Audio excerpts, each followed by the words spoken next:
Hi, I'm Jamie Balducci, and I am a member of the Epiphany Choir, and I have been a member of the choir for a number of years, and I am here with composer, organist, and singer Jessica French. Thank you so much for having me, Jamie. This is a real pleasure. I'm really thankful to be part of Epiphany for sure. I think it was during the pandemic that I actually got more involved as a soprano, I guess. But I also am very thankful that Epiphany is commissioned me to write a piece for you a few years ago, and you've sung my Magnunc among other pieces. And so, so I think it's just kind of gone on from there, and I'm now a regular soprano with the Epiphany Choir for Evensong, and I really enjoy that. So today we're focusing on your Magnunc, Magnificat and Nunc Dimittis, for those who are less steeped in the whole Anglican Church thing. You guys were the ones that premiered the SHEB version because you were the first to sing it and sang it so well, of course. And really that put the piece on the map, because now, since it's been sung at Epiphany multiple times, a number of choirs around the US are now singing it in their services.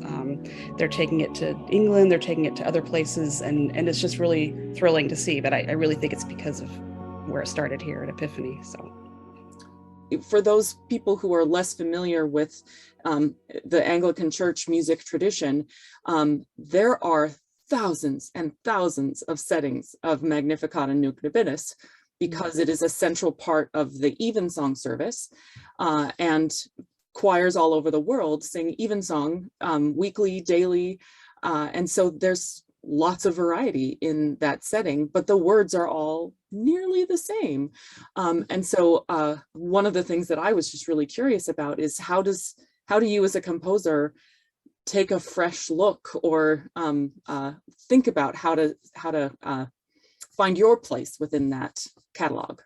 Yeah, that's a great question, because I think every composer's hope is, when they're setting a text that so many others have set, that they have their own unique take on it, And I think I'll be honest in the sense that when I wrote it, when I was here, I wrote it in Seattle here about 10 years ago, and I wasn't actively involved as much in the Episcopal Church. So I wasn't extremely, what should I say, exposed to all of those settings. It really hasn't been since the last few years when I've been here at Epiphany that I've gotten used to all of these settings and remembering them, and we see the rotation of them.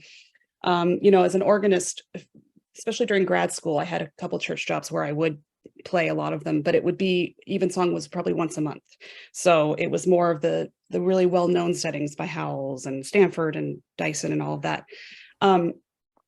So I wasn't really fully exposed to all of these Anglican settings, to be honest. And I think in a way that was a good thing, because I wasn't really I just had my own ideas. I heard music and I put it down and hoped it would work. Can you talk a little bit about your musical upbringing? And composers, there's a lot of natural talent, but there's a lot of you've come up through a musical tradition, and I'd love to know more about that.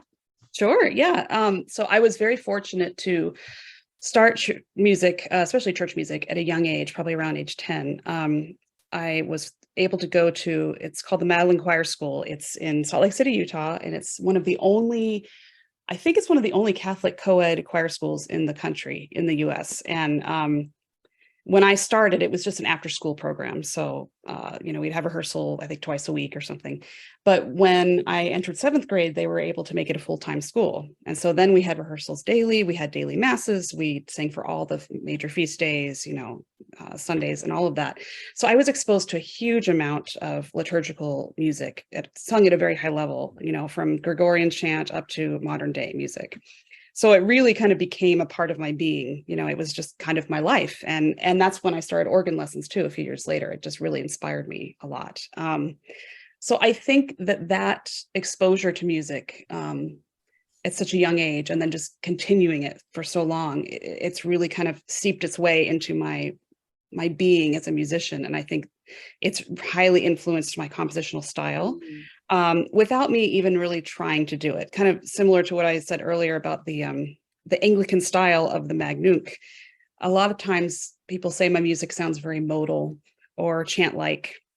And I think it does, and it's not even intentional. It just kind of gravitates toward that most of the time. So So yeah, I really attribute it to my background, and I think that's kind of the big influencer for it. So You have told me in the past that you have synesthesia. yeah, so synesthesia is kind of a cool thing. It can be different for different people. It's basically a linking of senses in the brain. And a lot of people don't know they have it until they find out that others don't have the same thing that they have. It's an interesting thing growing up with it, because as a kid, I'd hear someone play an A and it was green to me. And then I would say to someone else, somehow I had told them that, and they're like, wait, A is green? What? Like, it's not a reality for most people, but it's so automatic for me. And, it's like someone holding up a crayon and saying a green crayon and saying it's green. Like, it's very obvious, Anyway, it's basically a linking of, for me, it's sound and color is the biggest part. So I have my own palette of colors for each note, basically, and it's always the same. And I didn't choose the colors either; they're just automatic. There's other composers that have had it, like Olivier Messiaen is one that comes to mind.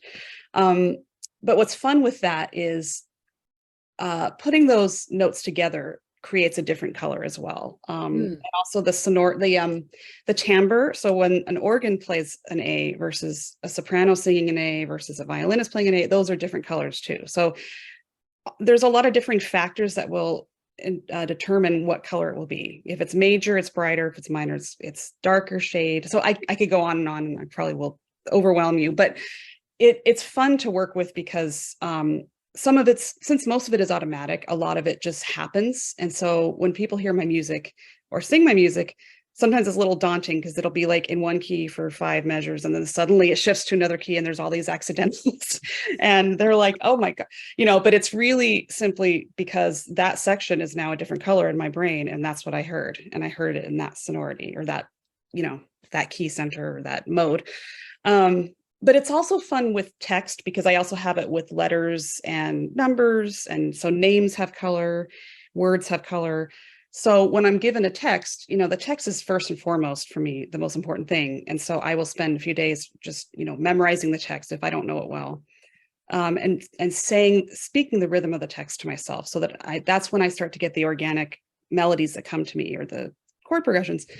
But I'll try to circle parts of the text that are concepts that are most important, and those obviously have a color. So sometimes that will dictate what key center I choose to write it in, or what notes I use. And then sometimes it's automatic. So it kind of goes back and forth between this intuitive part and this, purposeful aspect of doing it. So you're painting a picture with your music, as well as an auditory journey, that it's a visual journey too. And I wish I could see those colors. And what's cool about it is I know people won't see the specific colors that I see. But my hope is that the general essence of it, like if it's in Lydian mode, for instance, it's a little brighter, that they'll still feel or sense the change, the shift of whatever it is. So, yeah.